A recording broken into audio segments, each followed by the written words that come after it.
இன்னைக்கு ஒரு பாச போராட்டத்தை நம்ம தியானிக்க போகிறோம். என்ன போராட்டம் எல்லாம் சொல்லுங்க பார்க்கலாம். பாச போராட்டம். பாச போராட்டத்தை யாரெல்லாம் பார்த்துருக்கீங்க? பார்த்தவங்க கை தூக்க பார்க்கலாம். நான் பார்த்துருக்கிறேன் பாச போராட்டத்தை. பார்த்ததே இல்லையா? பாச போராட்டத்தை பார்க்கலையா? சொல்லுங்க, கை தூக்க. தெரிஞ்ச பாச போராட்டத்தை யாரெல்லாம் பார்த்துருக்கிறீங்க? சரி, புரியல போல இருக்கு. சரி, பாச போராட்டம்னா என்ன சொல்லுங்க. பாச போராட்டம் என்றால் என்ன? பாசத்துல ரெண்டு பேர் அந்த அன்பை பரிமாறிக்கொள்வதும், அதாவது ஒரு தாய் ஒரு தகப்பன் ஒரு பிள்ளையை விட்டுட்டு ரொம்ப தூரத்துக்கு போறாங்க அப்படின்னா அந்த இடத்துல பார்த்தீங்கன்னா அந்த ஒரு போராட்டம் நடக்கும் பாருங்க. அந்த பிள்ளை மேலே ஏறணும். ஒரு தாய் என்ன பண்ணுவாங்க, தகப்பன் இருன்னு சொல்லுவாங்க பாருங்க. அந்த பாச போராட்டம் இருக்குல்ல, அப்படியே சுற்றி நிற்கிறவங்களே கண் கலங்க வச்சிரும். அல்லேலூயா. சில இடங்கள்ல இந்த சில மிருகங்கள், வீட்டில் வளர்க்கிற மிருகங்கள், அது மரித்து போச்சு அப்படின்னு சொன்னா அந்த குடும்பத்தார் வடிக்கிற கண்ணீர் இருக்கு பாருங்க, அது மற்றவங்க கண் கலங்க வச்சிருது. ஆமாவா இல்லையா? பாச போராட்டம் தானே. ஏன்னா அதனுடைய அந்த சுபாவங்கள், அது செய்யற காரியம் எல்லாம் என்ன செய்யும் அப்படின்னா அப்படியே ரொம்ப திங்க் பண்ண வச்சிரும். குறிப்பா இந்த நாய். ஆமா, இங்க கூட ஒரு நாய் இருந்து என்ன ஆயிடுச்சு. ஆமா பாருங்க, அதை கொஞ்சம் யோசிச்சு பாருங்க. அது அவங்களோட செயல்களை கொஞ்சம் யோசிச்சு பாருங்க. இதான் பாச போராட்டம். ஒரு பாம்பு வீட்டுக்குள்ள வந்து என்ன பண்ணுது, அதை வேக வேகமா போய் இப்படி எழுப்புது. வா வா வான்னு சொல்லி கூப்பிடுது. பாசம். அல்லேலூயா. இந்த மாதிரி நிறைய பாச போராட்டங்கள் இந்த உலகத்துல இருக்குது. இந்த பாச போராட்டம் இதுல குறிப்பா நம்முடைய வேதாகமத்துல இருந்து ஒரு பாச போராட்டத்தை நம்ம சிந்திக்க போறோம். எடுத்து வாசிக்கலாம். உன்னத பாட்டு 1ஆம் அதிகாரம். உன்னத பாட்டினுடைய புஸ்தகம் 1 அதிகாரம் 1ஆம் அதிகாரம் 16வது வசனத்தை ஒருவர் சத்தத்தை உயர்த்தி வாசிக்கலாம். நீர் ரூபமுள்ளவர், என் நேசரே, நீர் இன்பமானவர், நம்முடைய மஞ்சள் பசுமையானது.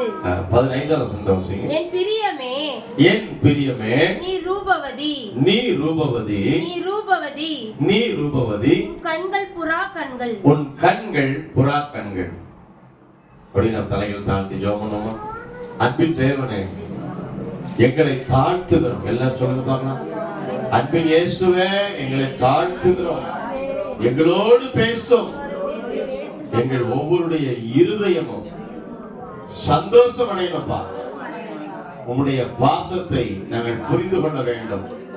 எங்கள் பாசத்தை நீர் புரிந்து கொள்ள அப்பா, இருவருக்கும் நாங்கள் ஒரு உறவை குறித்து நாங்கள் சரியாய் நிதானிக்க எங்களுக்கு பிதான் எங்களை தாழ்த்துகிறோம். இயேசுவின் மூலம் பிதாவே, ஆமென். சத்தமா சொல்லுங்க பார்க்கலாம். இன்னொரு முறை அந்த 15வது வசனத்தை வாசிக்கலாம். என் பிரியமே, என் பிரியமே. அங்க என்ன போட்டிருக்குது? என் பிரியமே. இல்ல, என்ன போட்டிருக்குன்னு கேட்டாங்க. வசனத்தை பாருங்களா, என்ன போட்டிருக்கு? என் பிரியமே பக்கத்துல என்ன போட்டிருக்குது அப்படின்னு என்ன அர்த்தம்? என்ன அர்த்தம்? இப்போ ஒரு இடத்துக்கு பாருங்க, இப்படியே பார்த்தா என்ன அர்த்தம்? இப்படியே பார்த்து என்ன அர்த்தம்? கவனமா இருக்காங்க. என்னன்னு சொல்லுவாங்க, ஆச்சரியமா பார்க்கறாங்க. என்னது, என்னதான் இருக்குது? பட் அப்படியே பார்த்தா ரோட்ல போறவங்க அடுத்து என்ன செய்வாங்க கேட்டீங்கன்னா அவங்களும் பார்க்க ஆரம்பிச்சிருவாங்க. ஆமாவா இல்லையா? ஆமாவா இல்லையா? ஒரு 4 பேர் இப்படியே பார்த்துட்டு இருக்கட்டும், போற வண்டி நிக்குமா நிக்காதா? நிக்கும். என்னதான் அங்க இருக்குது? என்னதான் நடக்குது? என்ன இருக்குது பாக்குறோம்ல. இப்ப இங்க பாருங்க, வசந்த மீண்டும் வாசிங்க பாப்போம். என் பிரியமே, என் பிரியமே. அடுத்தது நீ ரூபவதி, நீ ரூபவதி, நீ ரூபவதி, நீ ரூபவதி. எத்தனை முறை? 2 முறை. என் பிரியமே. ஒரு ஆச்சரியக்குறியாக போடப்படும். என் பிரியமே. சரி, யாரெல்லாம் யாரையாவது பார்த்து என் பிரியமேன்னு சொல்லி இருக்கிறீங்களா? சொன்னா கை தூக்குங்க. பயப்படாம தூக்குங்க. நல்லதுதான் இப்ப சிந்திக்க போறோம், கெட்டதை சிந்திக்கவே இல்லை. நல்லா கை தூக்குங்க. ஆமா, 2 பேர் கை தூக்கி இருக்கிறோம். வேற யாரும் சொன்னதே இல்லை. சரி, யாரை பார்த்து பிரியமேன்னு சொன்னீங்க? இதானே பேரப்பிள்ளை பார்த்து என்னது? பாசம். அந்த பாசத்துல வந்து அந்த பிரியம். ஒருவேளை பிரியமேன்ற வார்த்தை சொல்லாம இருந்திருப்போம், ஆனா அந்த பிரியம் தான் அதுல இருக்கிறதான ரகசியம். ஆமாவா இல்லையா? அந்த பிள்ளைகளை பார்த்த உடனே அப்படியே ஒரு அந்த இருதயம் பாருங்க, உருகும் பாருங்க. என் பிரியமே, என் செல்லமே. சரி, மஞ்சு அப்படின்னு சொல்லி யாரெல்லாம் கூப்பிடுவீங்க? பேர் வச்சவங்க சொல்லல, பேர் இருக்கிறவங்க பார்த்து கூப்பிடுறது இல்ல, பேர் இல்லாம மஞ்சுன்னு சொல்லுவாங்களா? ஆமாவா இல்லையா? மஞ்சுன்ற பேர் இருக்கிறவங்க கோச்சுக்காதீங்க.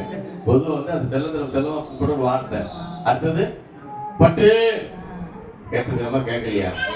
சிலர்லாம் கொஞ்சம் ஒரு மாதிரி பாத்தீங்களா? என்ன இது? எத்தனை பேர் சந்தோஷமா இருக்கிறீங்க? பட்டு அப்படிம்பாங்க. அப்புறம் வேற தங்கம், அழகு. வேற சொல்லுங்க, வேற என்னென்னலாம் இருக்குது? லட்டு. அப்புறம் லட்டு. ஆமா, இது பாசமான வார்த்தை. ஆமாவா இல்லையா? பாசமான வார்த்தை. இந்த பாசம் வந்து போச்சு அப்படின்னா நிறைய வார்த்தைகள் வர ஆரம்பிச்சிடும். நன்றாய் புரிந்து கொள்ளுங்கள். நம்ம படைத்த ஆண்டவர் நம்மளை பார்த்து என்ன சொல்றாருன்னா, என் பிரியமேன்ற. பிரியமே எப்படி சொல்றாரு? அப்போ மன நிறைவோடு சொல்றாரு, என் பிரியமே. நம்ம ஒரு வார்த்தை சொல்லலாமா? அப்போ இயேசுவை பார்த்து என் நேசமே சொல்லுங்க. நேசமே. 16 சொல்ற வாசிங்களேன். நீ ரூபமுள்ளவர். நீ ரூபமுள்ளவர். யார் அவரு? யார் அவரு? இயேசுப்பா. இயேசுப்பா நம்மளை பார்த்து சொல்றாரு, என் பிரியமே. ரூபவதின்னு என்ன அர்த்தம்? என்ன நிறைய பேர் பேசுறாரு, ரூபம்னா புரியுதா புரியலையா? ரூபவதின்னு என்ன அர்த்தம்? அழகா இருக்கிறவங்க. யாரை பார்த்து என் பிரியமேன்னு சொன்னாரு? யாரை பார்த்து சொல்றாரு? என்ன பார்த்து சொல்லல அப்படின்னு சொல்லி மனசை யாருமே என்ன செஞ்சுக்க வேண்டாம், கஷ்டப்படுத்திக்க வேண்டாம். நம்ம எல்லாரையும் பார்த்து தான் சொல்றாரு, என் பிரியமே. அல்லேலூயா. ஒருவேளை மற்றவங்க பார்த்து என்னடா நீனு, என்ன நீனு, இதெல்லாம் மூஞ்சா அப்படின்னு சொல்லி இருக்கலாம். நல்லா புரிந்து கொள்ளுங்கள். யார் என்ன சொல்றான்றதெல்லாம் காரியமே அல்ல. கர்த்தர் என்ன பார்த்து என்ன சொல்றாரு? அல்லேலூயா. என் பிரியமேன்னு சொல்லி நம்மை பார்த்து தான் கர்த்தர் அழைக்கிறார். நம்மை பார்த்து அழைக்கிறார், வேற ஒருத்தரை பார்த்து அல்ல. யார் அவருக்கு பிரியம் என்று சொன்னால், யாரெல்லாம் அவருடைய சத்தியத்தை கை கொள்ளும்படி, அவரை ஆராதிக்கும்படி ஆலயத்திற்கு வந்து அவரை ஆராதிக்கிறார்களோ அவர்களை பார்த்து கர்த்தர் சொல்கிற வார்த்தை, என் பிரியமே. நீ எப்படி இருக்கிற? நீ ரூபவதி அப்படின்னா நீ அழகுள்ளவள். சரி, அப்ப ஒரு இந்த ஆண்களுக்கு பங்கு இருக்கா இல்லையா? அப்ப என்னன்னு சொல்லியிருக்கணும்? சொல்லுங்க, என்னன்னு சொல்லியிருக்கணும்? என்னன்னு சொல்லியிருக்கணும்? இப்போ பெரியமே ரூபவதி அழகுள்ளவளே அப்படின்னு சொல்லிட்டாரு. அப்ப ஆண்களை பார்த்து என்ன சொல்லியிருக்கணும்? அழகுள்ளவன் அப்படின்னு சொல்லியிருக்கணுமா? நன்றாய் கவனித்துக் கொள்ளுங்கள். எடுத்துக்கணும். 22ஆம் அதிகாரம் மத்தேயு 30 வாசிங்க பார்ப்போம். 22:30.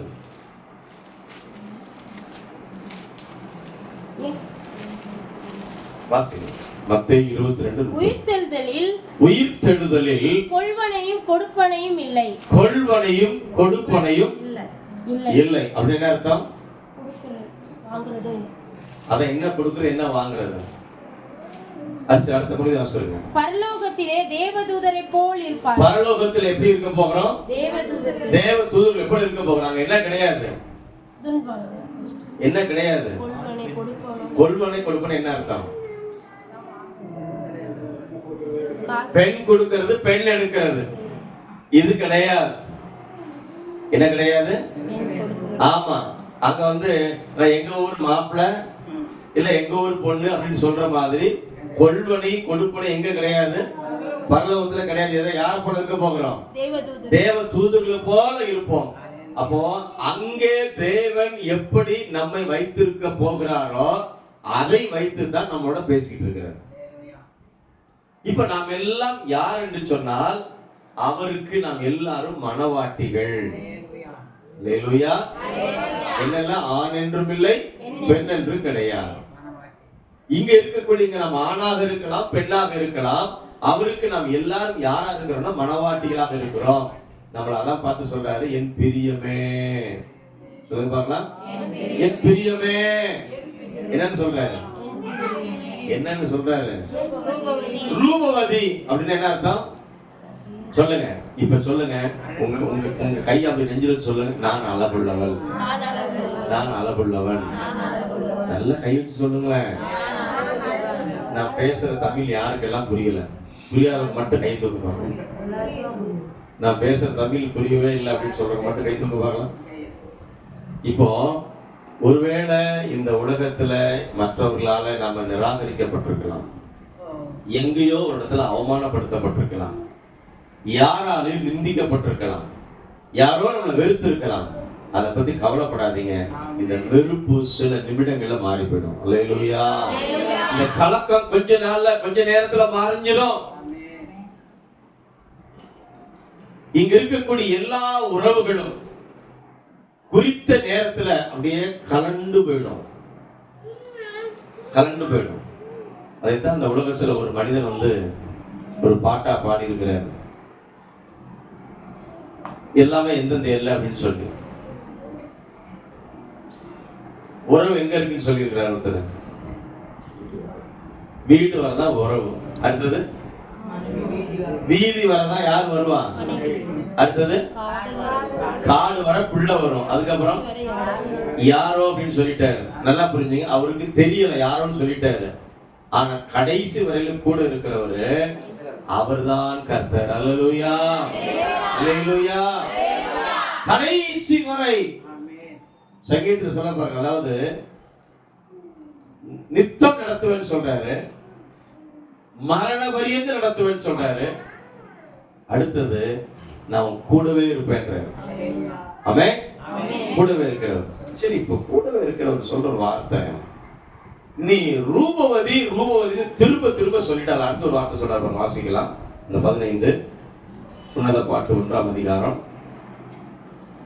என் பிரியமே, நீ ரூபவதி, நீ ரூபவதி, உன் கண்கள் புறா கண்கள். உன் கண்கள் எப்படிப்பட்ட கண்களா இருக்குதா? சத்தமா சொல்லுங்க பார்க்கலாம்.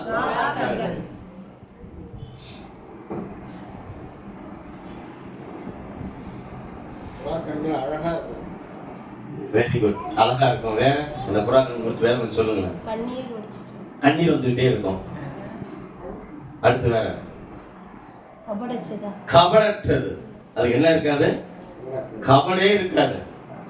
புறா அப்படின்னு சொன்னாலே அந்த புறாவுடைய கண்களை கண்ணீர் வந்து கொண்டே இருக்கும். இது மற்றவர்களுக்கு பரிந்து பேசக்கூடிய ஒரு அனுபவத்தை குறிக்கிறது.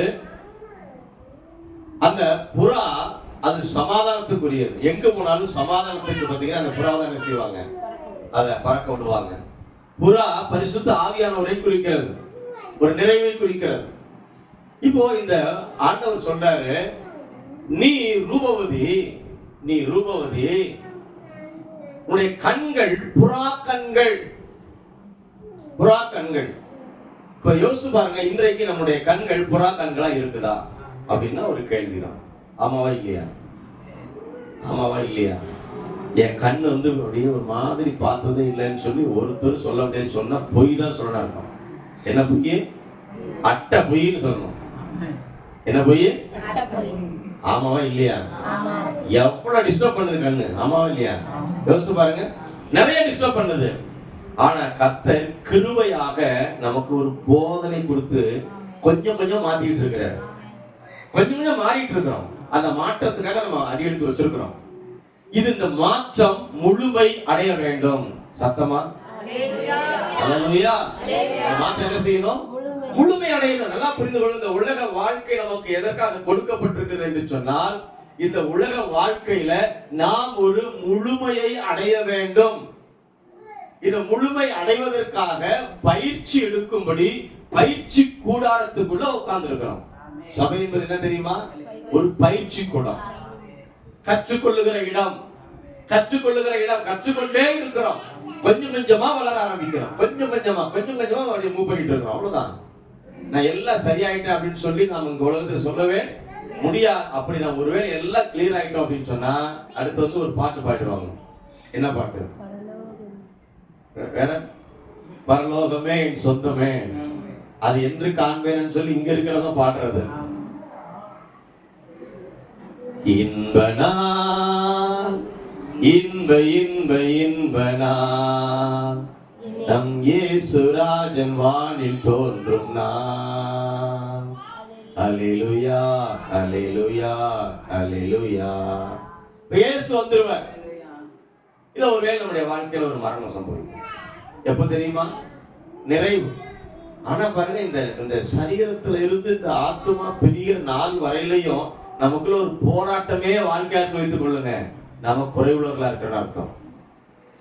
இப்ப இவைகளில ஒரு மாறுதல் நடக்கணும், நமக்குள்ள ஒரு திருப்தி ஏற்படணும். என் கண் ஒரு புறா கண்களாக மாறி இருக்கிறது, என் இருதயம் நல்ல இருதயமாய் மாறி இருக்கிறது, என் வாழ்க்கை மாற்றப்பட்டிருக்கிறது, நான் மாற்றத்துக்கு நேராக நான் நடந்து கொண்டிருக்கிறேன், இயேசு என்னை மாற்றிக் கொண்டிருக்கிறார் என்கிற ஒரு நம்பிக்கை நமக்கு வரணும். இந்த நம்பிக்கை எந்த வயசுல வரும்னு நினைக்கிறீங்க? நீங்க பேசணும், எல்லாருமே பேசணும். இந்த நம்பிக்கை எப்போ வரும்? வர்றதுக்கு வாய்ப்பு இருக்குதா இல்லையா? இருக்குதா இல்லையா? இருக்குது. சரி, வாலிப பிள்ளைங்களுக்கு வந்த நம்பிக்கை வருமா? வருமா வராதா? வரணும்ன்றது இல்ல, வருமா வராதா? வருமா வராதா? வரும், வரும். இப்ப யோசேப்புக்கு நம்ம வேதாந்தத்துல வயது போடப்பட்டிருக்கு. எத்தனை வயசு? 17ஆம் அதிகாரத்துல வயசு போட்டிருக்கு. 17 வயசு. 17ஆம் அதிகாரம் தானே? எடுங்க பார்க்கலாம். ஆதியாகமத்தினுடைய புத்தகம்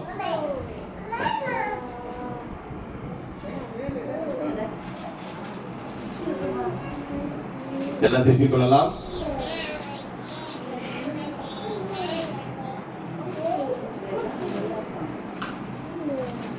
வயதிலே 37வது அதிகாரம் வசனம் வாசிக்குமா? என்ன வசனம்? 37ஆம் அதிகாரம் 2வது வசனம். யாக்கோபுடைய சந்ததியின் வரலாறு. யோசேப்பு 17 வயதிலே, பாருங்க எத்தனை வயசு?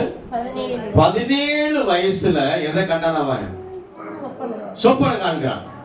என்ன சொப்பனம்? இனி நடக்க போகிற காரியங்களை பார்க்கிறான் 17 வயசுல. அப்போ வாலிப பிள்ளைங்களுக்கு, அதாவது பரிசுத்தமா வாழ முடியுமா அப்படின்னா முடியும். சத்தமா நிலையிலே சொல்லுவோமா? அல்லேலூயா. சரி, சின்ன பிள்ளைங்க ரொம்ப சுட்டித்தனம் பண்ணுவாங்க. சின்ன பிள்ளைங்க, இந்த இங்க இருக்கிற சின்ன பிள்ளைங்க எல்லாம் பார்க்க முடியுமா? முடியுமா முடியாதா? முடியும். இப்போ சாமுவேல் சிறு பிள்ளை, உங்களோட சின்ன பிள்ளை, ஆண்டோடைய சத்தத்தை கேட்கிறான், அவருடைய திட்டத்தை அறிகிறான், முடியும். சரி, இதெல்லாம் பரவாயில்ல, நாங்கள நடுத்தர வயதுல இருக்கிறோமே, எங்களுக்கு தரிசனம் கிடைக்குமா? கிடைக்குமா அப்படின்னா கிடைக்கும். சரி, அதை விடுங்க, அதெல்லாம் ரைட்டு, அவங்களுக்கு எல்லாம் எல்லாமே இருக்குது. நாங்கெல்லாம் வயசானவங்க ஆயிட்டோம், எங்களுக்கு எல்லாம் நிறைய பிரச்சனை அதிகரிச்சு போச்சு, எங்களால இருக்க முடியுமா அப்படின்னா என்ன சொல்லலாம்?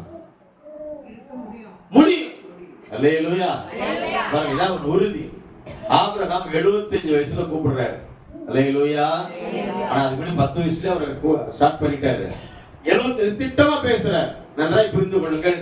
வயது தேவனுடைய தரிசனத்தை பார்ப்பதற்கு, தேவனுடைய மகத்துவத்தை நம்முடைய கண்கள் காணுவதற்கு வயது தடை கிடையாது. அல்லேலூயா. இப்ப இருதயத்தை விட்டு கொடுக்கிறது தான் முக்கியம். முக்கியம். பாருங்க, அதாவது உன் கண்கள் புறா கண்கள் அப்படின்னு சொல்றாரு. இப்ப புறா கண்கள்னு சொல்லிட்டு இன்னொரு வார்த்தை கூட அவர் சொல்றாரு பாருங்க. எடுத்து வாசிங்க. 4:1 வாசிங்க பாப்போம். நீ ரூபவதி, நீ ரூபவதி, என் பிரியமே, என் பிரியமே, நீ ரூபவதி, நீ ரூபவதி, உன் முக்காட்டின் நடுவே, உன் முக்காட்டின் நடுவே, உன் கண்கள் புறா கண்களாய் இருக்கிறது. அல்லேலூயா. எதுக்கு எது நடுவுல இருக்குதா? முக்காடு. நல்லா புரிந்து கொள்ளுங்கள். இந்த கண்கள் புறா கண்களாக மாறுவதற்கு ஒரு வார்த்தை சொல்ற, முக்காட்டின் நடுவே அப்படின்னு என்ன கேட்டீங்கன்னா, மறைவான வாழ்க்கையில உன் வாழ்க்கை எப்படி இருக்குதுன்னு சொல்லி கேட்டா அது புறாவை போல இருக்குது. அல்லேலூயா. ஆலயத்துக்கு வரும்போது மாத்திரம் பரிசுத்தம், அந்த ஆலயத்தை விட்டு போயிடுச்சுன்னு சொன்னா நான் வாழ்கிற வாழ்க்கையில் இருக்கிறத அதற்கு தான், அதாவது மறைவு, முக்காடு. முக்காடு என்று சொன்னால் மறைவு. மறைவு. இப்ப மறைவான வாழ்க்கையிலையும் நீ யாரா இருக்கிறன்னு சொல்லி கேட்டா உன் கண்கள் புறா கண்களாக இருக்கிறது. எனக்கு அன்பானவர்களே, நம்முடைய வாழ்க்கை தேவன் எல்லா நிலையிலும் பார்த்து கொண்டிருக்கிறார்.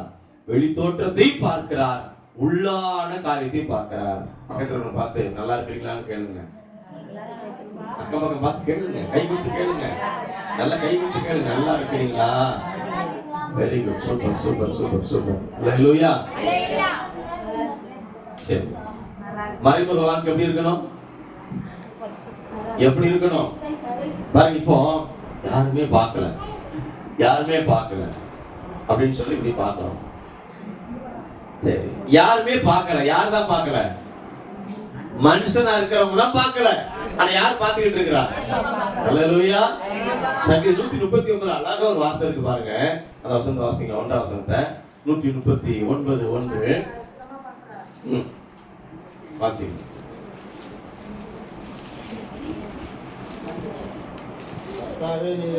கர்த்தாவே நீர் என்னை ஆராய்ந்து எப்படி ஆராய்ந்து? எப்படி இது ஆராய்ந்து? இந்த கழுகு 5 கிலோமீட்டர் தூரத்துல இருந்து ஆராயுது. எத்தனை கிலோமீட்டர்? 5 கிலோமீட்டர் கழுகு. இப்ப நமக்கு பாத்தீங்கன்னா 5 கிலோமீட்டர்ல 1 கிலோமீட்டர் தெரியறது வாய்ப்பு ரொம்ப குறைவுதான். 5 கிலோமீட்டர் துல்லியமா பார்க்கக்கூடியது கழுகு. ஆனா கர்த்தர் எங்க இருக்கிறாரு? சிங்காசனம், உன்னதம். அது எத்தனை கோடி கிலோமீட்டர் உங்களுக்கு தெரியவே தெரியாது. சூரியனுக்கு நமக்குமே 1488 கோடி கிலோமீட்டர். அதற்கு மேல உன்னதம், தெரியாத உயரம். ஆனா அங்க இருந்து உங்களை என்ன எப்படி பார்க்கறாரா? ஆராய்ந்து என்ன பண்றாரு? அறிந்திருக்கிறார். அப்படின்னா நம்முடைய காரியங்களை குறித்து, நம்முடைய சூழ்நிலைகளை குறித்து, நம்முடைய இருதயத்தை குறித்து ஆராய்ந்து பார்க்கிறாரு. இப்ப என்ன தெரியுமா? ரொம்ப ரொம்ப சிம்பிள். இந்த பாசத்தை அதிகரித்துக் கொள்வதற்கு, இந்த பாசம் அவருக்கு நமக்கு இருக்கிற உறவு மேம்படுவதற்கு ரொம்ப ரொம்ப சிம்பிள் கேட்டீங்கன்னா, அப்பா என்ன பொறுப்படுத்திக் கொள்ளுங்க. என்ன சொல்லணும்? அப்பா அப்பா. இந்த சத்தத்தை நீங்க அதிகரிச்சு பாருங்க, அதிகரிச்சு பாருங்க, அதிகரிச்சு பாருங்க. ஆண்டவர் நோக்கி எந்த ஒரு காரியமாக இருக்கட்டும், சின்னதோ பெருசோ, சின்ன பிரச்சனையோ பெரும் பிரச்சனையோ, சின்ன தேவையோ பெரும் தேவையோ, மனது விரும்புற காரியமோ, சில நேரத்தில் பார்த்தீங்கன்னா சில காரியம் புரியாது புரியாது புரியாது இருக்குது. என்ன பண்றது, என்ன செய்யறது தெரியல தெரியல, குழப்பம் உச்சகட்டமா போயிட்டே இருக்குது. அதை நினைச்சு நினைச்சு நினைச்சு அப்படியே வேதனைப்பட்டு அப்படியே ஒடுங்கி உட்காருவதை விட்டு விட்டு அப்பா அப்பா அப்பா. அவர் சொல்றாரு நம்மளை பார்த்து, என் என்னன்னு சொல்றாரு? என் பிரியம், பிரியமே, பிரியமேன்னு தானே சொன்னாரு. என் வெறுப்பேன்னு சொன்னாரா? ஆனா பல நேரத்துல வெறுப்பு அவருக்கு நம்ம உண்டாக்குறோம். ஆனா அவர் நம்ம எப்படி பாக்குறேன்? பிரியம்னு பாக்குறாரு. பிரியம் என்று நம்ம பிரிய வைக்கிற ஆண்டவர் இடத்துல நாம் பிரிய வைக்கிறோமா? 16ஆம் வசனம் வாசிப்போம். 16 1:16.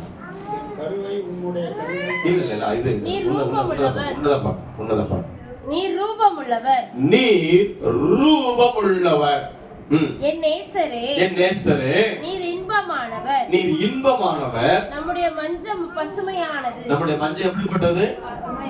மஞ்சம். மஞ்சம்னு எத்தனை பேருக்கு புரியுது? மஞ்சம் குடும்ப உறவு தான் மஞ்சம்.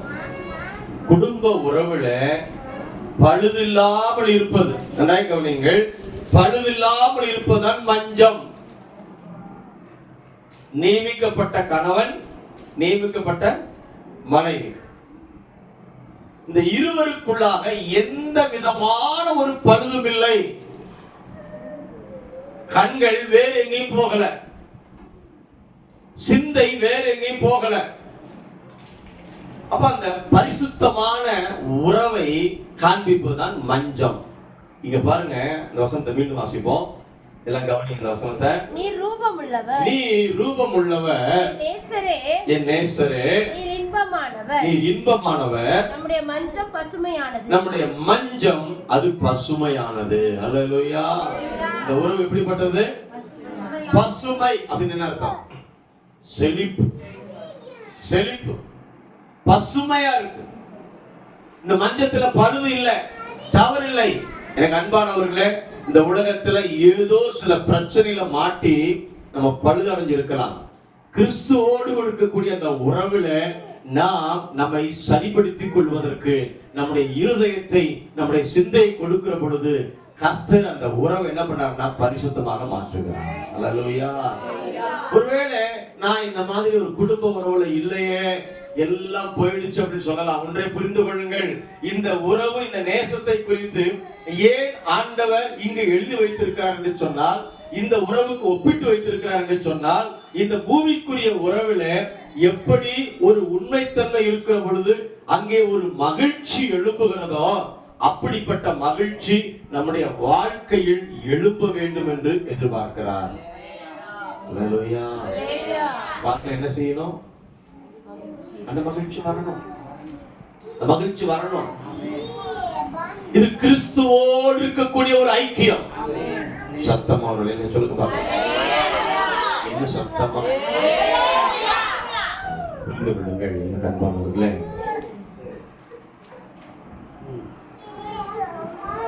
இந்த நேசம், இந்த நேசம் ஒருவேளை இது ஏதோ ஒரு மாதிரி இருக்குது அப்படின்னு யோசிக்க தோணும். இது மாதிரி இல்ல, இதுதான் நமக்கு நிறைவான பலனை கொடுக்கக்கூடிய ஒரு நேசம். அல்லேலூயா.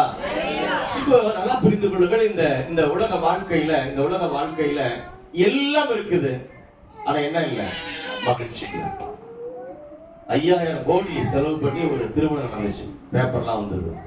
எத்தனை பேர் பார்த்திருக்கோம்? அம்பானி. ஆனா பாத்தீங்கன்னா திருமணமான அந்த குடும்பத்தில் மகிழ்ச்சி இல்லை. செலவு மட்டும் எத்தனாயிரம் கோடி?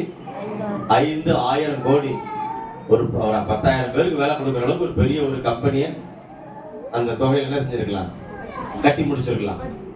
வேலை 10,000 பேர் வேலை கொடுத்துருக்கலாம். ஆனா ஒரு திருமணத்துக்கான செலவு 5000 கோடி.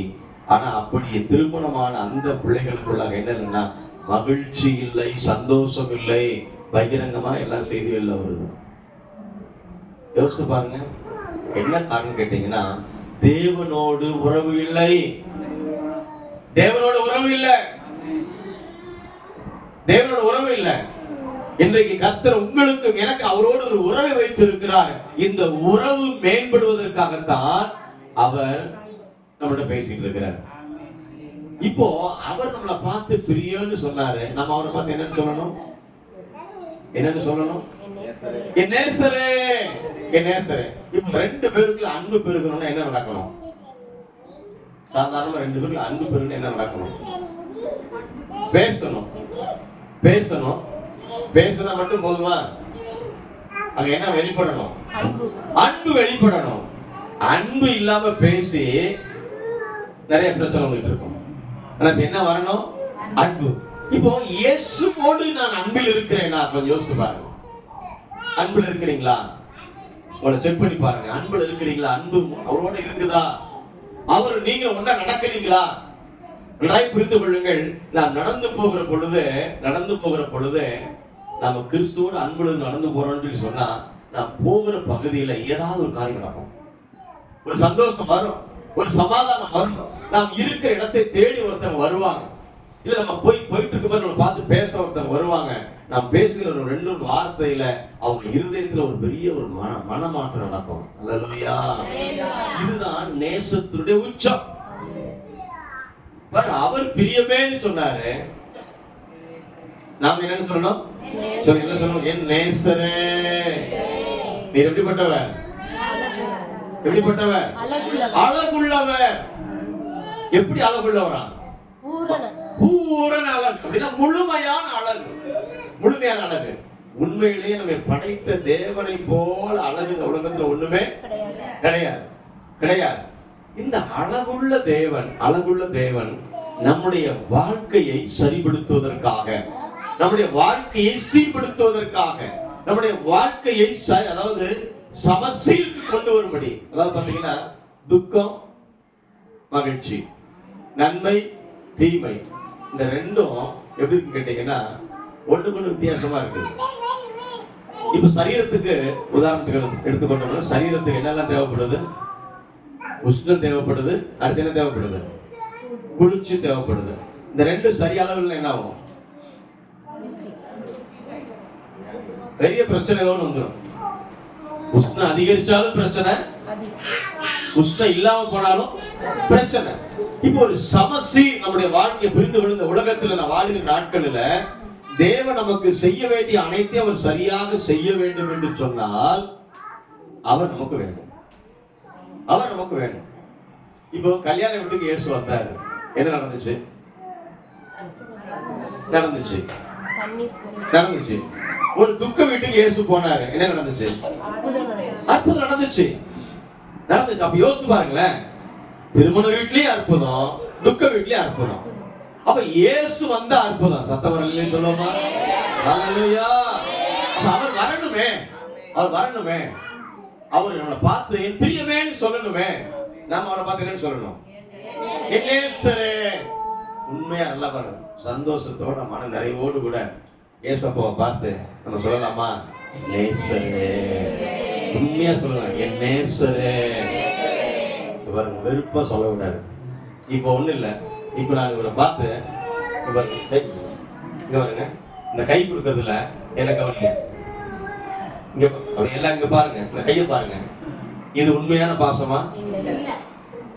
இது இங்க பாருங்க, இது தூரத்து பாருங்க, என்ன தெரியும்? கை கொடுத்த மாதிரி தெரியும், ஆனா என்ன இல்ல, பாசம் இல்ல. இது உண்மையான பாசமா? இது என்ன இருக்கு? இது பாசம். அடுத்த ஸ்டெப் அல்லேலூயா அல்லேலூயா. இப்போ இந்த அந்த நெருக்கம் இருக்கு பாத்தீங்களா, கட்டி பிடிச்சு அணைக்கிறது இருக்கு பாத்தீங்களா, இந்த அணைப்பு தான் என் நேசரே அப்படின்னு சொல்ல சொன்னோம். ஆனா அவர் பாருங்க, கொஞ்சம் கூட நம்முடைய வாழ்க்கையில் இருக்கக்கூடிய எந்த சூழலை பார்க்காமல் உங்களை என்னை பார்த்து என் பிரியமேன்னு சொல்றாரு. நீ ரூபவதி, நீ ரூபவதி, நீ அழகுள்ளவள், எனக்காக நீ நியமிக்கப்பட்டிருக்கிறாய். இத அவர் சொல்றாரு. உன் கண்கள் இப்படிப்பட்ட கண்கள், புறா கண்கள் அப்படின்னா இப்ப இருக்குதா? இல்ல, உருவாக்குறாரு, உருவாக்குறாரு, சரிப்படுத்துறாரு, சரிப்படுத்த. நம்ம வந்து பல காரியங்களை யோசித்து நான் அப்படி இல்லையே, எனக்கு எப்படி அப்படி யோசிக்கலாம். நம்முடைய வாழ்க்கையை புரிந்து கொள்ளுங்க. நம்ம 22:30 வாசித்த மத்தையில எடுக்க வேண்டாங்க, வாசனை ஏற்கனவே. பரலோகத்தில் எப்படி இருக்க போகிறோம்? தூதர்களை போல இருக்க போகிறோம். அப்ப தூதர்களை போல இருக்க போகிறோம்ல, அதற்கு இந்த பூமியில் நம்மை ஆயத்தப்படுத்தி கொண்டிருக்கிறார், பக்குவப்படுத்தி கொண்டிருக்கிறார், சரிப்படுத்தி கொண்டிருக்கிறார், சீர்படுத்தி கொண்டிருக்கிறார், ஸ்திரப்படுத்தி கொண்டிருக்கிறார். இப்ப நாம என்ன செய்யணும்? விட்டு கொடுக்கணும், விட்டு கொடுக்கணும், விட்டு கொடுக்கணும். மண் களிமண் வந்து மிதிக்கிறதுக்கு விட்டு கொடுக்கல அப்படின்னா நல்ல பாத்திரமா, ஒரு நல்ல பாண்டமா வருமா? யோசிச்சு பாருங்க. அதுக்கு கல்லை பொறுக்கி எடுக்கிறதுக்கு அந்த மண் விட்டு கொடுக்கல. ஏன் கல்ல ஏன்றது எடுக்கிறியா அப்படின்னு மண்ணு கேட்குது. என்ன நடக்கும்? என்ன நடக்கும்? பாத்திரமா வராது, வணைய முடியாது. எடுக்க வேண்டியது எடுக்கணும், மிதிக்க வேண்டியது என்ன செய்யணும்? மிதிக்கணும். அப்ப என்னன்னா, பாட்டு மட்டும் பாடிடுறோம் சில நேரத்துல. என்ன பாட்டு பாடுறோம்? யோசிச்சு பாருங்க. குயவனே உன் கையில் களிமண் நான் உடைத்து உருவாக்குமே. சேர்ந்து பாடலாமா? என் சித்தம் அல்ல உன் சித்தம் நாதா, தருகிறேன் உன் கையில். சொல்லுமா? என் சித்தம் அல்ல உன் சித்தம் நாதா, தருகிறேன் உன் கையில். சொல்லுமா? என்னை தருகிறேன், தருகிறேன் உன் கரத்தில், என்னை படைக்கிறேன், படைக்கிறேன் உன் பாதத்தில். சொல்லுமா? என்னை தருகிறேன், தருகிறேன் உன் கரத்தில், என்னை படைக்கிறேன், படைக்கிறேன் உன் பாதத்தில். உருவாக்குமே என்னை, உருவாக்குமே. சொல்லமா? உருவாக்குமே என்னை, உருவாக்குமே. அல்லேலூயா. இதுதான் இதுதான் ஸ்டார்டிங். எப்படி இருக்கிறோம், எந்த சூழ்நிலை இருக்கிறோம் காரியம் அல்ல. என்னை உருவாக்கும்னு சொல்லி நம்மளை கொடுத்துட்டோம் அப்படின்னா அப்படியே உருவாக்கிட்டே வர. சில நேரத்துல நம்முடைய ஜெபங்கள் அப்படியே ஒண்ணு தடப்பட்ட மாதிரி தெரியும், நடக்காது போல தெரியும், காரியம் நடக்கலன்ற மாதிரி தெரியும். ஆனால் நடக்காம இல்ல, அதற்கான எல்லா வேலையும் நடக்கிறது. இப்போ ஒரு காரியத்தை புரிஞ்சு யோசிச்சு பாருங்க. இப்போ ஒரு வீடு கட்டுறோம் அப்படின்னு சொன்னா, கட்டுமான பணிக்கு எப்பொழுது நாம் பொருட்கள் எல்லாம் சேகரிக்க ஆரம்பிக்கிறோமோ, அதுக்கான ஆயத்தங்கள் செய்கிறோமோ, அப்பவே வேலை ஆரம்பம் ஆயிடுச்சா இல்லையா? ஸ்டார்டிங். இப்ப நம்முடைய ஜெபம் அது செயல்பட்டுக்கிட்டு தான் இருக்குது. இப்ப என்னைக்கு எர்த்வொர்க் பண்ணி ஒர்க் ஆரம்பிக்கிறோம், அன்னைக்கு தான் ஆரம்பம் இல்ல, ஆரம்பம் என்னைக்கோ ஆயிடுச்சு, என்னைக்கோ ஸ்டார்ட் பண்ணியாச்சு. இப்ப திடீர்னு நாளைக்கு இந்த இடத்துல 60க்கு 40 பில்டிங் கட்ட போறேன் அப்படின்னு சொல்லிட்டு நாளைக்கு காலில் கம்பி நட்ட முடியுமா? முடியாது இல்ல. வரைபடம் போடணும், அதுக்கான என்னென்ன பொருட்கள்ன்றதை ஆயத்தப்படுத்தணும், ஆட்களை நியமிக்கணும், ஆட்கள் ஆயத்தமாகணும். அந்த ஆயத்த பணியில் இருக்கிற எல்லாமே நம்முடைய காரியங்களை குறித்து தேவன் எல்லா காரியத்தையும் செஞ்சுக்கிட்டு தான் இருக்கிறார். நாம் எப்படி ஒன்றை ஆயத்தப்படுத்துகிறோம் அதே போல ஆயத்தப்படுத்தி கொண்டிருக்கிறார். ஆனால் அதனுடைய கண்கள் காணுகிற நாட்கள்ல நம்முடைய இருதயம் மகிழோ, அது வரல இருதயம் கொஞ்சம் தொய்ந்து தான் போகும். ஆனா ஒன்றை புரிந்து கொள்ளணும், தேவன் எனக்காக யாவையும் செய்து கொண்டிருக்கிறார். அல்லேலூயா. இதை நம்பணும். சரி, இப்போ ஆண்டவரை பார்த்து நம்ம என் நேசரே நீ எப்பெல்லாம் சொல்லலாம், எப்ப வேணாலும் சொல்லணும். உங்களுக்கு எதிராக செயல்படுகிற சத்துரு தோற்கடிக்கப்பட்டு போகணும்னா நீங்க ஆண்டவரை பார்த்து என் நேசரேன்னு சொல்லணும். அவர் நம்மளை பார்த்து என் பிரியமேன்னு சொல்லுவாரு. அதாவது இந்த நடை எப்பொழுதும் இருக்க வேண்டும். அதைத்தான் ஆபகுக்கு ஒரு வார்த்தை இருக்குது, அத்திமரம் துளிர் விடாமல் போனாலும், திராட்சை செடியில் பலன் இல்லாமல் போனாலும், ஆட்டு மந்தையில் முதலற்று போனாலும் கர்த்தருக்குள் மகிழ்ச்சியாக இருப்பேன், என் ரட்சிப்பின் தேவனுக்குள் களி கூறுவேன். நீங்க இந்த வார்த்தையை நீங்க சொல்லணும். நீங்க தேவைகள் கிடைக்கும் மட்டும் அல்லேலூயா சோத்திரம் சொல்லிட்டு கிடைக்கலன்னு சொன்னா ஆனா என்ன நடந்தது போ அப்படின்னு சொன்னீங்கன்னு சொன்னா நீங்கள் தேவனுக்கு பிரியமானவர்கள் அல்ல.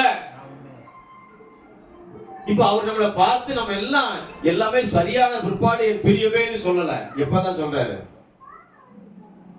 ஒரு காரியத்தை புரிஞ்சுங்க, நாம எல்லாம் அதாவது ஒரு மனிதன் மேல் நம்பிக்கை வைக்கணும்னு சொன்னா அவங்களை குறித்து பல நேரம் ஆராய்ச்சி பண்ணணும், பல காலங்களை எதிர்பார்ப்போம், பல காலங்களில் அவங்களுடைய எல்லா செயல்பாடுகளும் சரின்னு பிற்பாடுதான் அவங்களோட நம்ம நடக்கலாமான்னு யோசிப்போம். ஆமாவா இல்லையா? அது இல்லாம எப்படினாலும் பரவாயில்ல இருக்கட்டும் அப்படின்னு சொல்லி யாரையுமே நம்ம என்ன செய்யறது இல்லை, ஏற்றுக்கொள்றது இல்லை. இது நம்மளுடைய சுபாவம். ஆனால் தேவனுடைய சுபாவம் அப்படி அல்ல. ஒருவேளை அப்படி தேவன் நம்ம இடத்துல சில தகுதி எதிர்பார்த்து அவர் நம்ம மேல அன்பு வச்சிருந்திருப்பாருன்னு சொன்னா, என் பிரியமேன்னு சொல்லியிருப்பாருன்னு சொன்னா, கவனிங்க, பிள்ளைங்க விட்டுருங்க, கவனி. இப்போ அவர் நம்ம இடத்துல அந்த சில குவாலிட்டி எல்லாம் எதிர்பார்த்திருந்தாருன்னு சொன்னா நாம ஒருத்தருமே சபைக்குள்ள வந்திருக்க முடியாது, நான் இருந்திருக்க முடியாது. அல்லேலூயா. இதான் உண்மை.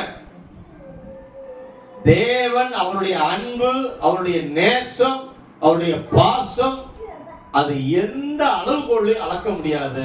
அவ்வளவு நேசம் பாருங்க. அதாவது முழுமை அடைந்த பிற்பாடு எப்படி ஒரு மனிதனுடைய இருதயம் சந்தோஷப்படுமோ அதை போல தேவன் நம்மை முழுமை அடைய செய்த பிற்பாடு எப்படி சந்தோஷப்படுவாரோ அந்த சந்தோஷத்தை முதல்ல சொல்லிதான் என் பிரியமேன்னு கூப்பிடுறாரு. அல்லேலூயா. எத்தனை பேருக்கு புரியுது? எத்தனை பேருக்கு புரியல? புரிஞ்சவங்க கை தூக்குங்க. அல்லேலூயா. எப்ப நம்மள பார்த்து கூப்பிடுறாரு? நம்ம குறைவா இருக்கும்போது, நம்ம நிறைவுன்ற எல்லையை டச் பண்ணாம இருக்கும்போது, அவருடைய பாசத்தை யோசிச்சு பாருங்க. கடைசி என்னவா மாத்த போறாரோ அதை வச்சு அவனை பார்த்து பேச என் பிரியமே. அல்லேலூயா. இந்த அன்பு மாசற்ற அன்பா, மாசுள்ள அன்பா, தன்னலமுள்ள அன்பா, தன்னலமற்ற அன்பா? தன்னலமற்ற அன்பு. எதையும் எதிர்பார்க்காத அன்பு. இந்த அன்பை நாம் எந்த அளவில் நாம் பார்த்து கொண்டிருக்கிறோம்? புரிஞ்சுக்கணுங்க. இந்த அன்பை எந்த அளவில் பார்க்கிறோம்? நம்ம மேல கொஞ்சம் கூட நம்மளுடைய சூழ்நிலைகளை பார்த்து எதுவுமே செய்யல. அவரு கடைசியா என் பிள்ளை நான் எப்படி நிப்பாட்ட போறனோ அதை தான் நான் பார்க்கிறேன்னு பார்க்கிறாரு. அவரை பார்த்து என் நேசரே என்று சொல்லி நாம் எந்த நேரத்திலையும் சொல்லுவதற்கு ஆயத்தமுள்ளவர்களாக மாற வேண்டும். அல்லேலூயா, அல்லேலூயா. எந்த நேரத்திலையும், புரிந்து, எந்த நேரத்திலையும் கண்ணீர் வரும்போது சரிதான். சிலருக்கு பார்த்தீங்கன்னா கொஞ்சம் கஷ்டம் வந்து போச்சு அப்படின்னா சுத்தமா பைபிள் எங்கேயோ போயிடும். பைபிள் ஜெபம் அது காணாமலே போயிடும். அப்படி கிடையாது. ஒருவேளை வலி அதிகம் வச்சுங்க, அந்த வலியில அப்பா என் நேசரே சொல்லி பாருங்களேன். ஒரு குறைவு இருக்குது, தேவை சந்திக்கப்படல, எதிர்பார்த்து நடக்கல நேரத்துல அப்பா என் நேசரேன்னு சொல்லுங்களேன். ஆண்டவர் எப்பெல்லாம் கூட இருப்பேன்னு சொல்லியிருக்கிறாருன்னா, அதாவது நல்லா நீ சந்தோஷமா இருக்கும்போது மட்டும் நான் கூட இருப்பேன்னு சொல்லவே இல்லை. அல்லேலூயா. இந்த உலகத்துல உலக வழிபாடுகள்ல புரிந்து கொள்ளுங்க, உலக வழிபாடுகள்ல பெண்கள் ஆலயத்துக்குள்ள போக கூடாதுன்னு ஒரு காலத்தை வச்சிருக்காங்களா இல்லையா? வச்சிருக்காங்களா இல்லையா? இருக்குது. ஏன்? இதெல்லாம் என்ன நாள்? இது தீட்டு நாள் அப்படின்னு ஒதுக்குறாங்க. சரி, ஆண்கள்ல இந்த நபர்லாம் உள்ள வரக்கூடாதுன்னு சொல்லி ஒரு எல்லையை வச்சிருக்காங்களா இல்லையா? வச்சிருக்கிறாங்க. இவங்கெல்லாம் வரக்கூடாது. யார் காரணம்? என்ன? தீட்டு. ஆனால் புரிந்து கொள்ளுங்கள், தேவன் ஒரு மனிதனையும் ஒரு மனுஷையும் தீட்டுன்ற வார்த்தையை அவர் சொல்லவே இல்லை. அல்லேலூயா. எதை தீட்டுன்னு சொன்னாருன்னு சொன்னா, விக்கிரகம் தான் தீட்டு. ஒருவேளை நம்முடைய எண்ணங்கள் எதையோ ஒண்ணு அப்படியே விக்கிரகத்தை மாதிரி அந்த எண்ணம் பிரதிபலிச்சுட்டு இருக்குன்னா தீட்டு. அதை விட்டு வெளில வான்றாரு. அதை கழுவு, சுத்தமாக்கு, சரிப்படுத்து, விட்டுடு, அதை கரைந்து போடு, விட்டு வெளியே வா கூப்பிடுறாரு. அப்படி என்ன சொல்றாரு? திரும்ப திரும்ப வான்னு தான் கூப்பிடுறாரு, நீ போன்னு சொல்லவே இல்லை. அல்லேலூயா. நேசத்தை கொஞ்சம் யோசித்து பாருங்களேன். இந்த அன்பை யோசித்து பாருங்க. இயேசுடைய அன்பை நம்ம யோசித்து பார்க்கணும்.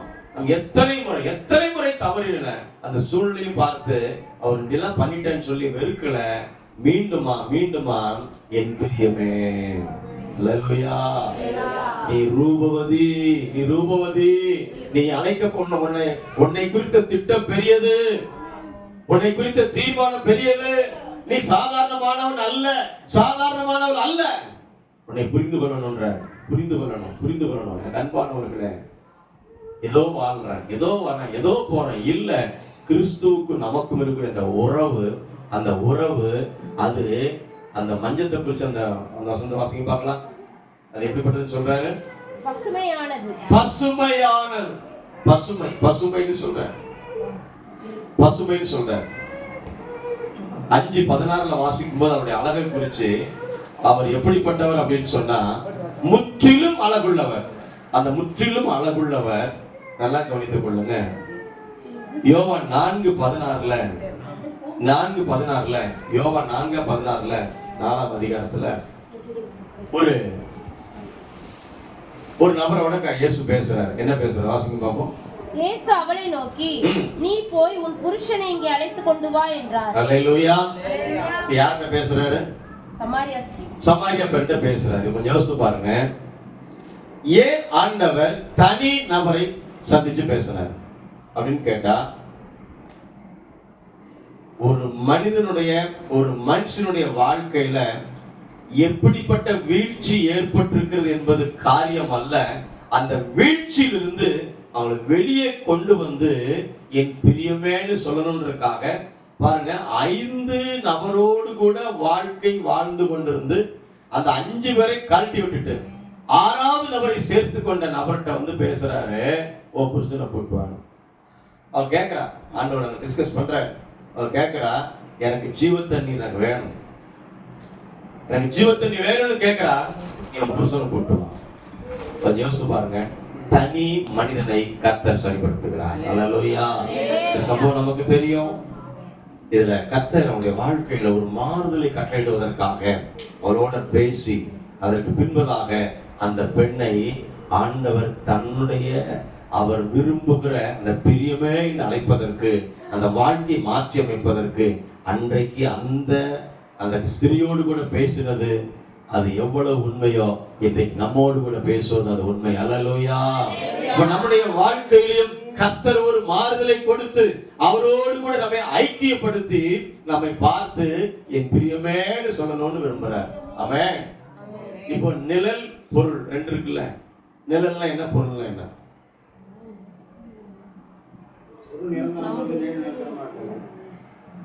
நிழல் நிரந்தரமா இருக்க, பொருள் நிரந்தரமா இருக்கும். Very good. ஓகே, அதை எடுத்துக்கலாம். வேற இல்ல, நிழல்ங்கிறது பழைய ஏற்பாடுன்னு சொல்லலாம், பொருள் புதிய ஏற்பாடு. இப்ப நிழல் நம்முடைய இந்த கால வாழ்க்கை, பொருள் நித்தியம். இப்ப நெல் போல இது போயிடுது, நெல் கடந்து போயிடும், ஆனா பொருள் இருக்கும், பொருள் அப்படியே இருக்கும். இப்ப இயேசு உங்களையும் என்னையும் இந்த நிழல் போன்ற நம்பிக்கையற்ற ஒரு உறுதியற்ற எந்த காரியத்தையும், அதாவது இப்படிதான் அப்படின்னு சொல்லி முடிக்க முடியாத நிலையில் இருக்கக்கூடிய இந்த உலக வாழ்க்கையில அந்த நித்தியத்திற்கு, நிரந்தரத்திற்கு, அந்த பொருளாகிய அவரோடு கூட நம்மை இணைப்பதற்கு இந்த நாட்களில தனி ஒவ்வொருவரோட கர்த்தர் பேசுறாரு. அல்லேலூயா. நம்மளோட பேசிட்டு இருக்கிறாரு. ஏன் பேசுறாரு யோசித்து பாருங்க. நாம் ஏதோ பெரிய தியாகியா இல்ல, ஒன்றே ஒன்றுதான். அவர் முற்றிலும் அழகுள்ளவர். உங்களுக்காக எனக்காக எல்லா அழகையும் இழந்து அப்படியே அந்த இடத்துல தொங்கினார். அல்லேலூயா.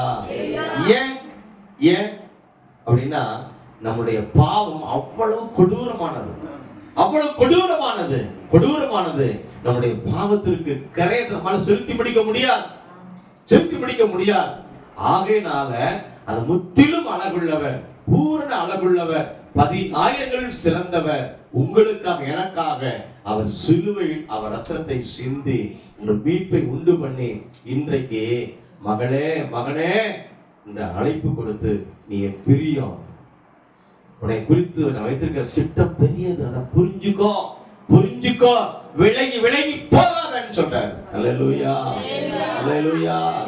நம்ம இருதயம் எப்படி இருக்குன்னு அவருக்கு தான் தெரியும். நாம எப்படி அவரை பார்த்து பேசுறோம்னு அவருக்கு நமக்கு தெரியும், வெளில தெரியாது. அப்ப இங்க நம்ம சில நேரத்துல சில காரியங்கள் நம்ம ரிப்ளை பண்ணலாம், பண்ணாமலும் இருக்கலாம். அது அல்ல காரியம்.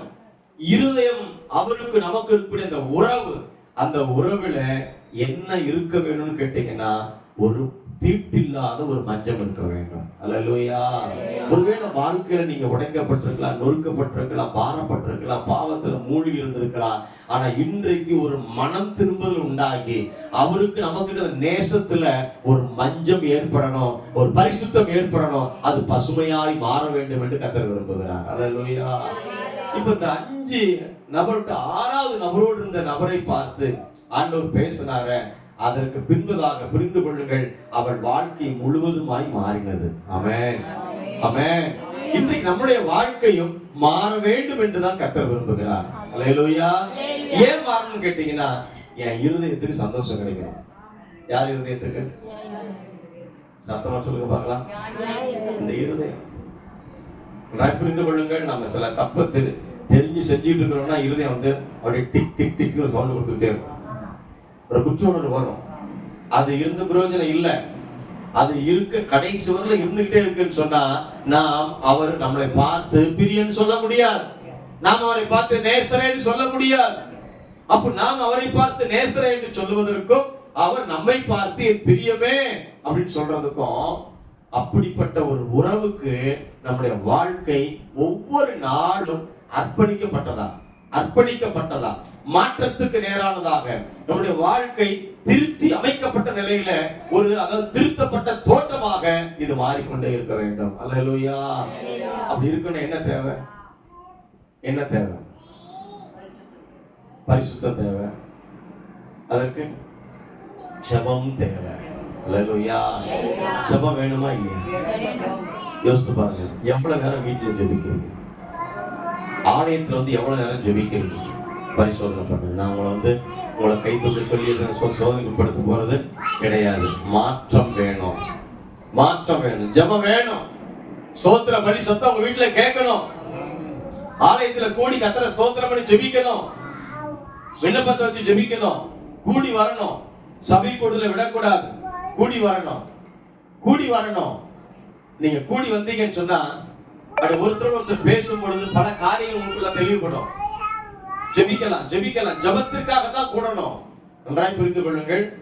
ஆலயத்துல என்ன செய்யக்கூடாதுன்னு கேட்டீங்கன்னா, ஆலயத்துல வந்து குடுக்கல் வாங்கல் பேசக்கூடாது, ஆலயத்துல வந்து வீட்டுக்கு அதெல்லாம் பேசக்கூடாது. என்ன பண்ணக்கூடாது? உன் வீட்டுல அந்த பிரச்சனை எல்லாம் பேசக்கூடாது. கஷ்டத்தை சொல்லி ஜெபம் பண்றதுக்கு பகிர்ந்துக்கலாம். அதை தாண்டி குடும்பத்தில் உள்ள காரியங்கள், அவன் அதை பண்ணா, இவ இதை பண்ணா, அது அங்க அது போச்சு இது போச்சுன்ற காரியங்கள் எங்க வரக்கூடாது? ஆலயத்துல பேசவே கூடாது. அதுக்காக ஆலயத்துக்கு வரவும் கூடாது. ஆலயத்துக்கு வந்தால் கூடி ஜெபிக்கணும். எனக்கு இந்த பிரச்சனை நம்ம சேர்ந்து ஜெபம் பண்ணணும். கத்திரி வசனம் சொல்லுது, ஒரு வார்த்தை ஒருவர் சுமந்து தாங்கி. அப்படி என்ன இருந்தது? ஒருத்தங்க தாங்க முடியாம போயிட்டு இருக்கிறாங்க, ஓடி போய் ஒரு கை கொடுத்து.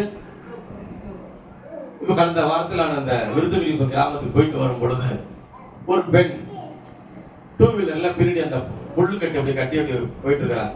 அப்படியே சாயுது கீழே. இப்போ அந்த இடத்துல போய் உதவி செய்யலாமா செய்யக்கூடாதா? அது ஒரு பெண். ஒண்ணு யோசிக்கல, அப்படியே காரை நிப்பாட்டின, ஸ்தோத்திரம் பண்ணி இறங்கின, அப்படியே உட்காரமான்னு சொல்லி அந்த புல்லுக்கிட்ட அப்படியே சரிப்படுத்தி போயிட்டு வாங்க. அல்லேலூயா.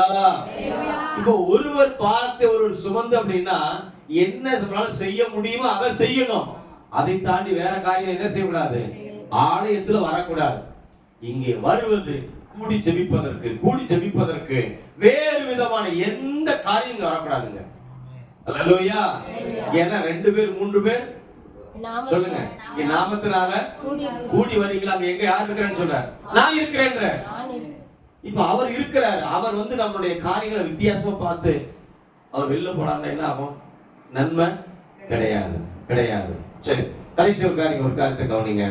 இப்போ நமக்கும் அவருக்கு இருக்கிற நேசத்தினுடைய உச்சகட்டம் இது ஒவ்வொரு நாளும் வளர்வதற்கு நாம் ஆயத்தப்பட வேண்டும். அல்லேலூயா.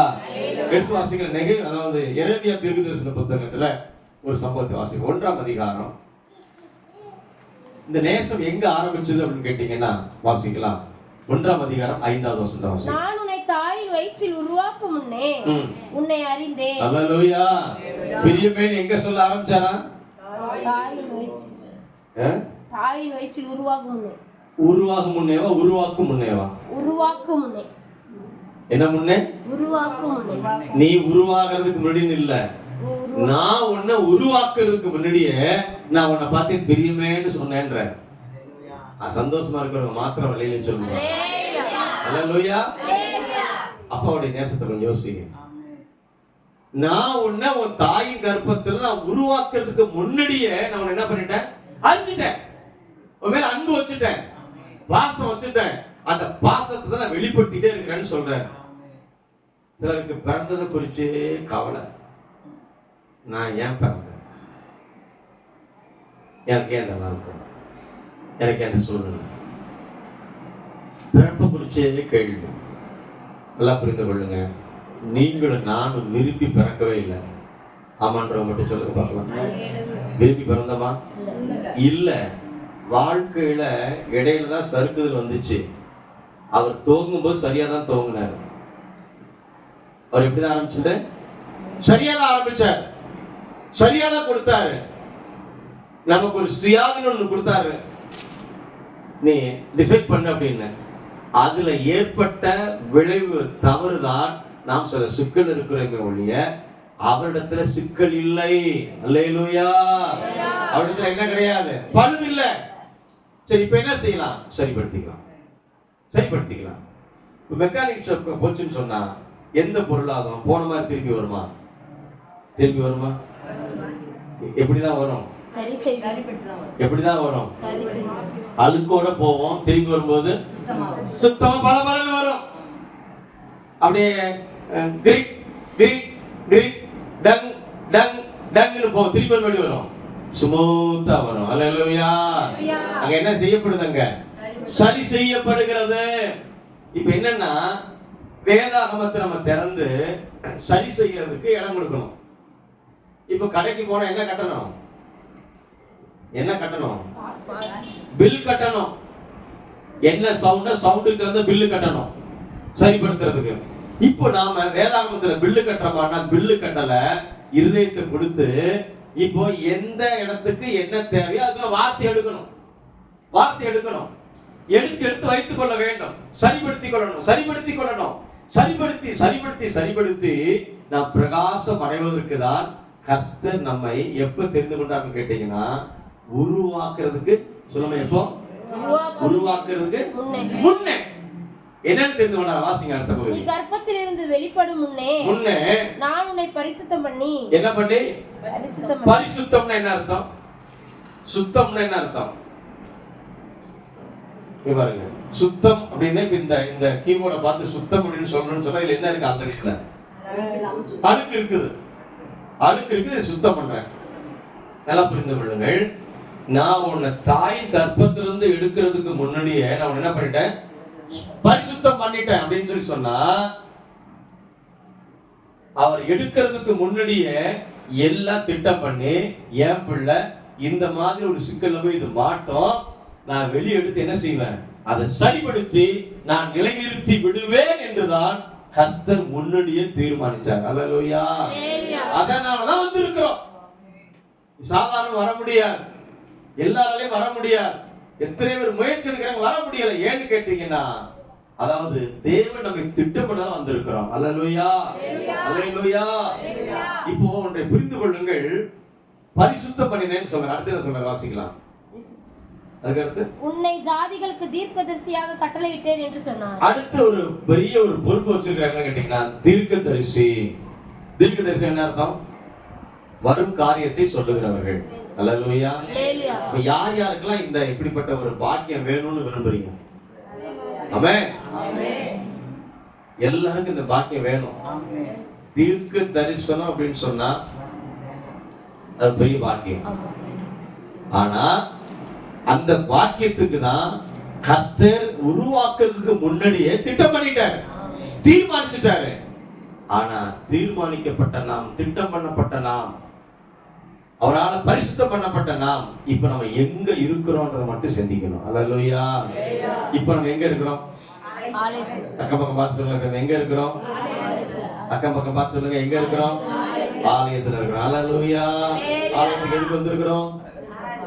ஆராதிக்க வந்திருக்கிறோம். அல்லேலூயா. அடுத்து என்ன வந்திருக்கிறோம்? கற்றுக்கொள்ள வந்திருக்கிறோம். அடுத்து எதுக்கு வந்திருக்கிறோம்? வளர வந்திருக்கிறோம். அடுத்து எதுக்கு வந்திருக்கிறோம்? உருவாக்கப்பட வந்திருக்கிறோம். அடுத்து எதுக்கு? ஒரு மாற்றம் அடைவதற்கு. அல்லேலூயா. அடுத்த படி தானே. இப்ப அடுத்த படிக்கு போறதுக்கு நாம சபையோடு இணைந்து செயல்படணும். அல்லேலூயா. வேதத்தோடு இணைந்து செயல்படணும். ஆமென். இதோட இணையணும், வேதத்தோடு இணையணும், கர்த்தரோடு இணையணும், கர்த்தருடைய சத்தம் கேட்கணும்.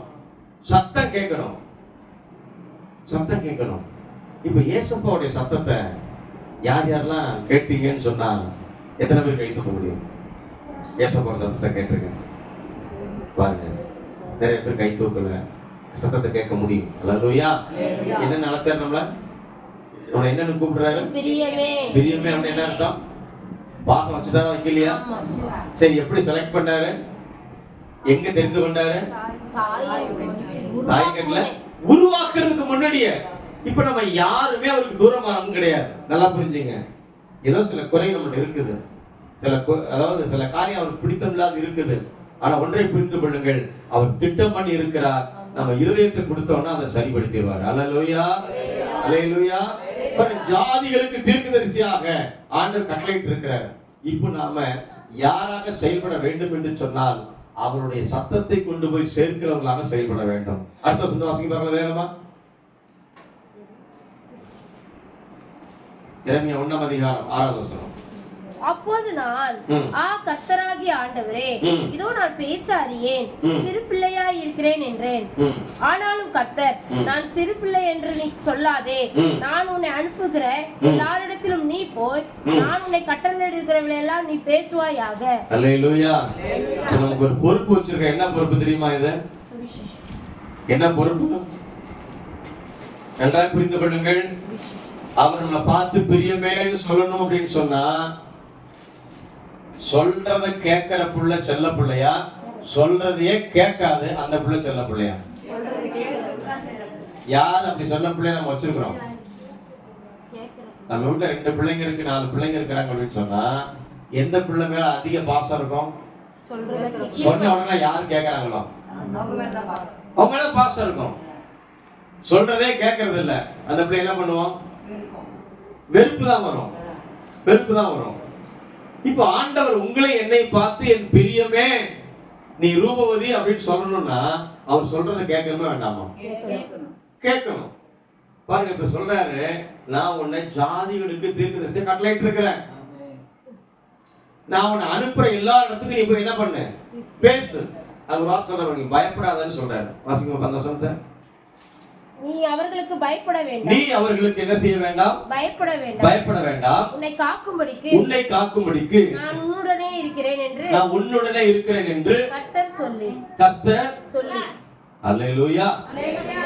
கர்த்தர் சொல்றாரு, நான் உன் கூட இருக்கிறேன். சரி, இப்ப கவனிங்க. இப்ப எப்படி நம்மளை சொல்லி கூட்டு போவார்? எப்படி சொல்லி கூட்டு போவார்? பிரியமேன்னு சொல்லி கடைசியா நம்மள பேர் சொல்லி கூப்பிட போறத வீடியோ சொல்லிட்டாரு. அதுக்கு அழைச்சுதான் இப்ப மூவ் பண்ணிட்டு இருக்கிறார். சரி, இப்போ ஜாதிகளுக்கு தீர்க்கதரிசியா நான் அனுப்புற எல்லா இடத்துக்கும் நீ போய் சொல்லணும்னு சொல்றாருல, அனுப்புறதை எப்படி சொல்லுவாருன்னு கேட்கிறேன். எப்படி சொல்லுவாரு? கையை பிடிச்சு இப்படி கூட்டு போய்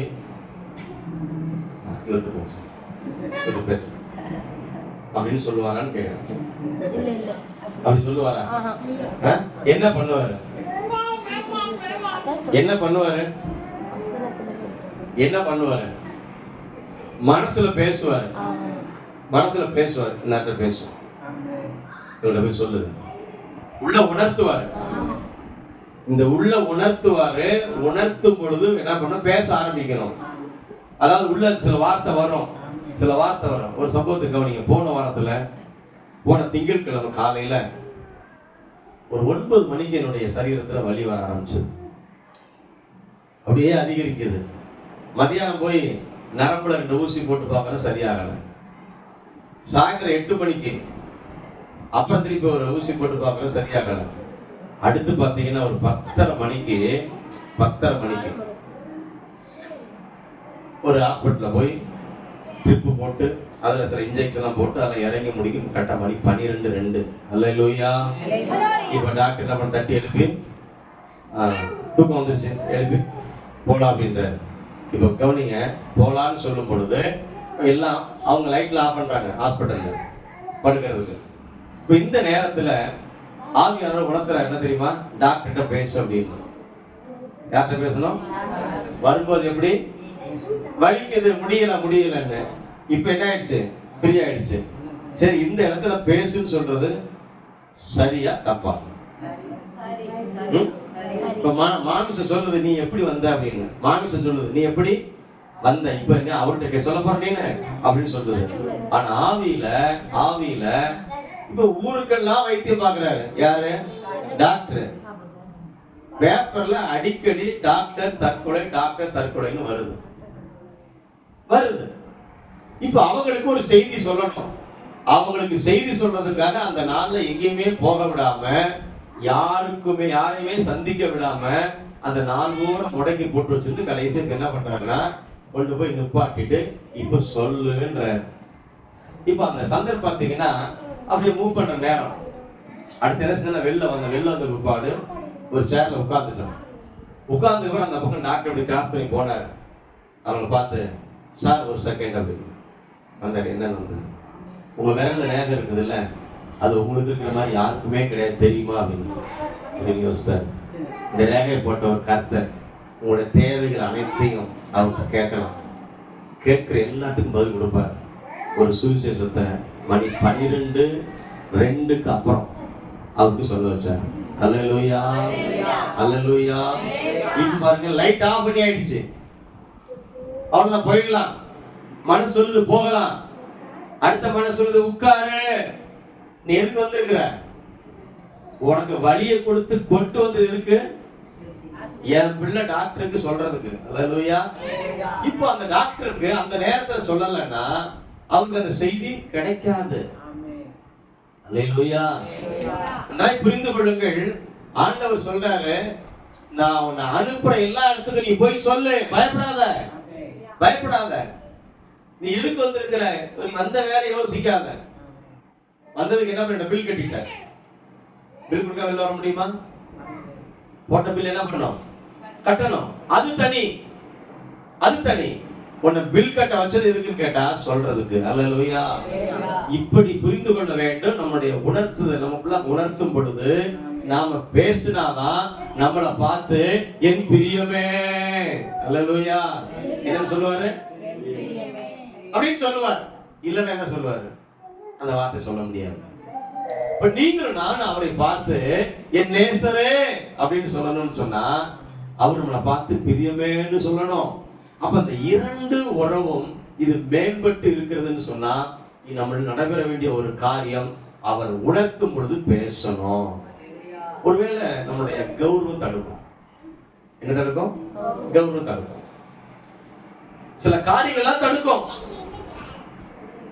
இந்த தடைக்கு இடம் கொடுத்தோம் என்று சொன்னால் நேசர் ஆயிரம் ஆயிரமான தூதர்களோடு, கோடி கோடியான தூதர்களோடு எக்கால ஊதி அவர் வருகிற பொழுது அவர் நம்மை பார்த்து என் பிரியமே வா அப்படின்னு சொல்லி கூப்பிட முடியாது, கைவிட்டுருவார். சபைக்கு எதற்காக வருகிறோம் என்று சொன்னால் இந்த சத்தத்தை நம்முடைய காதுகள் கேட்கணும். அல்லேலூயா. நாம் பார்த்து என் நேசரேன்னு கூப்பிடணும் அவரை பார்த்து. இந்த உலகத்துல எனக்கு தலைவலி போச்சு, கை வலி போச்சு, கால் வலி போச்சு, உடம்பு பிரச்சனை போச்சு, இதுக்கு மாத்திரம் தேடுவது அல்ல, இதெல்லாம் கொடுக்கிறார். இதை விட முக்கியம் ஆத்துமா. இந்த ஆத்துமா முக்கியம், இந்த ஆத்துமா முக்கியம். இந்த ஆத்துமா நேசராகி கிறிஸ்து நம்மை பார்த்து அவர் சொல்லணும், நாம் அவரோட பேசணும். இந்த இருவருக்குள்ள இருக்கிற உறவு உறவு உறவு உறவு ஒவ்வொரு நாள் இது வளர்ந்து வளர்ந்து வளர்ந்து வளர்ந்து பெருகணும். சத்த முறையில சொல்லுவோமா? அல்லேலூயா.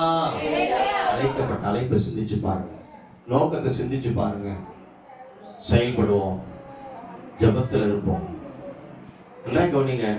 நீங்க ஒருத்தர் பேசும்போது நீங்க வேதத்துல இருந்து வசனத்தை சொல்றீங்க அப்படின்னு சொன்னா அந்த வசனம் உங்களுக்கு புதுசா போய் சேரணும். என்ன செய்யணும்? புதுசா போய் சேரணும். நீங்க ஒருத்தர் பார்த்து நல்லா இருப்பேன்னு சொல்லி சொன்னா உங்க வார்த்தையில ஒரு புதிய ஒரு ஒரு வல்லமை வரணும். அதுல இது வருமா? வரும். யார் கூட இருக்கணும்? கூட இருக்கணும், கூட இருக்கணும். அவர் நம்ம மேல எப்பொழுதும் பிரியமா இருக்கணும். அதுக்கு அழைக்கப்பட்டிருக்கிறோம். அழைப்பை புரிந்து கொள்வோம், எல்லா நன்மைகளை பெற்றுக் கொள்வோம், எல்லா ஆசீர்வாதத்தையும் கொடுத்து நம்மை நடத்தி அவரோடு வைத்துக் கொள்வதற்காகத்தான் கர்த்தர் நம்மை சபையில அமர்த்தி வைத்திருக்கிறார். ஆகவே வேத வசனங்களுக்கு கீழ்ப்படிவோம், சபையினுடைய காரியங்கள் எல்லாம் கவனிப்போம், எல்லாவற்றிலையும் நாம் செயல்படுவோம். கர்த்தர் நம்மோடு கூட இருந்து பெரிய காரியத்தை செய்வார். நாம் யாவரும் எழுந்திருக்கலாம்.